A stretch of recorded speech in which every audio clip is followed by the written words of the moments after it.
లక్ష్మీదేవి అయినటువంటి గోపశ్రీ చోళరాజు దగ్గరకు చేరుకొని, ధర్మప్రభువుకు వందనం, నేను వెనుకటి రోజుల్లో నిజంగా ధనలక్ష్మిని.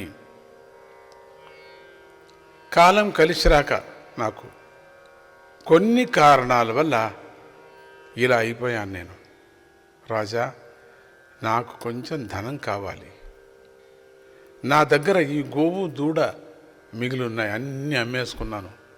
ఇక నా దగ్గర ఏమీ లేవు. ఈ గోవు దూడ మాత్రమే నా దగ్గర ఉండేది. నాకు అన్నీ పోయాయి, మొత్తం సర్వస్వము పోయాయి. నేనుండిన నిలయం నుంచి మొదలుకొని అన్నీ పోయాయి. భర్త కూడా దూరం అయిపోయాడు. నా దగ్గర ఇంకేమీ లేదు. నా ఎంటబడిన ఈ గోవు దూడ మాత్రమే ఉన్నాయంతే. నన్ను ఎందుకు ఎంటబడ్డాయో నన్ను రక్షించు నువ్వు. ఇదో ఈ గోదూడ నువ్వు తీసుకో. వీటిని తీసుకొని సరైన ధరను నాకు ఇచ్చి పంపండి, నేను సంతోషంగా వెళతానన్నది. చోళరాజు ధర్మాత్ముడు ఆ గోపస్త్రీకి నమస్కారం పెట్టి ఆ గోవును ಮತ್ತು దూడను తగిన ధర నిర్ణయించి ఇచ్చి పంపాడు. అప్పుడే ప్రారంభమైంది చోళరాజుకి